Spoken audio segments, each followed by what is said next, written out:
My name is Bill Ritchie, and in a few minutes I'm going to show the testing or the first proofing of the Galleon Halfwood Press number 11. And before I started doing that, I inked up and wiped my plate to get it ready. I used two inks. These are both oil-based inks. I like violet and sanguine mixed together. I use a very flexible putty knife, we call it an ink knife, and a glass slab. Mix those inks up very well. The plate I'm using is an etched 16 gauge copper plate. I buff it down with a piece of fabric to make sure there are no fingerprints on it or residues.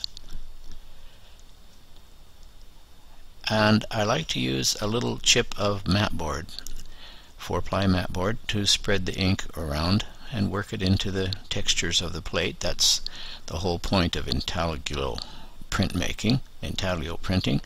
The ink is worked into the textures. When that's all evenly and nicely worked in, I start the tarlatan wipe. Tarlatan is a stiff cheesecloth-like fabric we use in wiping intaglio plates. To keep the plate from sliding around, I sometimes use a sticky pad made out of the non-skid material that you can buy in hardware stores and kitchen supply stores. The final wipe is done with paper from a telephone book, in this case.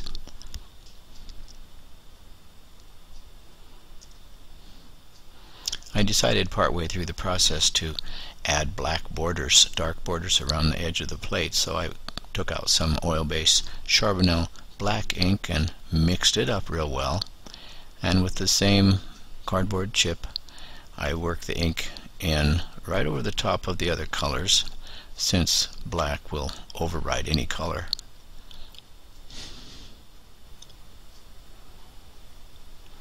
Then I have another piece of tarlatan, which is my black tarlatan, very dirty and black, and go over the edges of the plate with the black tarlatan wipe, and follow that up with the paper towel as before.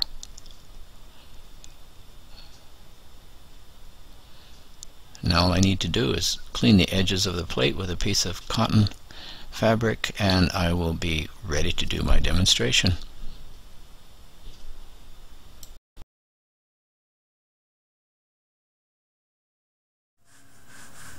Hi, I'm Bill Ritchie, and welcoming you to the Bill and Linda Ritchie Mini Art Gallery in Seattle, Washington.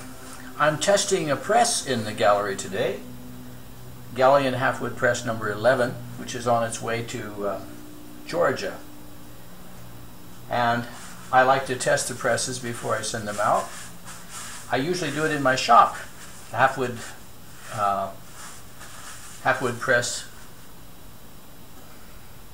The Halfwood Press shop. But I'm moving over to the gallery, and in December of 2012 I'll be doing all of my work right here, so I thought I should do a little practicing. I've already inked the plate and wiped it, and so I will get ready to print. The press is a 9-inch Galleon. It has a rack-driven bed, adjustable synchronized adjustment pressure screws, and I've loaded it with 3 blankets this time: the sizing catcher, the forming blanket, and the roller blanket. I usually, when I'm printing, I usually leave out the forming blanket, but most people use it, so I am. Also, the plate I'm using today is a 16 gauge copper plate, and so a little more push, a little more forming is probably a good idea. I don't know the pressure exactly that I should be using, so I'm kind of winging it for this first trial proof, but that's okay. I have some Arches cover paper that I tore down to 5.5, I think it is 5.5 by 7.5 inches, and I ran it under a tap, and then I stacked it up, about 6 sheets in here, and it's been sitting here for about 2 days. it's in nice condition. Kind of, it's very soft, and no glistening surface water on it, so that's good.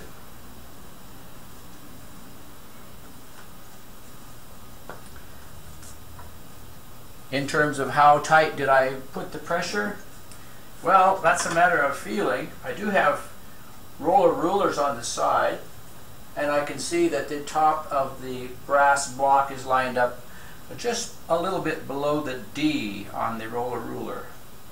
But I'm one who likes to go by trial and error and feeling more so than numbers.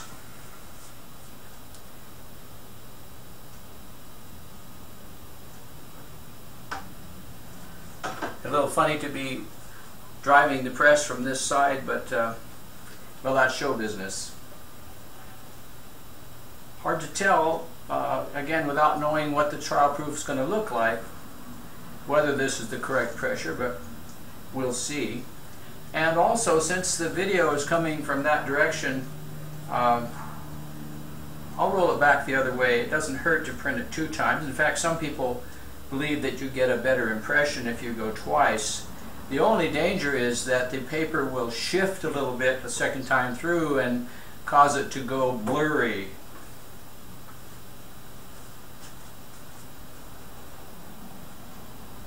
Now, before I pull the proof, I have to write what's called a moment number with a pencil. And a moment number is the exact moment that I pull the proof. I start with the year, which is 12, the month, August, it's 8th, and the day is the 17th. And then I look at the clock. It's now, by the 24-hour clock, 14:28. 14:28. 28 minutes after 2. And then I pull the proof. And there's the first trial proof. It's very nice. I like it. But I'll pull another proof to send with the press in Georgia. I'm keeping the plate this time. I had a practice in the past of sending the plate too, but I'm keeping the plate now and changing my ways a little bit. So that's the test, and also gives me a moment number, which I can now play Proximates. And if you don't know what Proximates is, it's kind of a new thing, a game that I've invented to maybe become a social network for printmakers. So if you don't know about Proximates, look it up. I will give you the link on this videotape later on. Well, that's all for now. Thanks. I'm Bill Ritchie.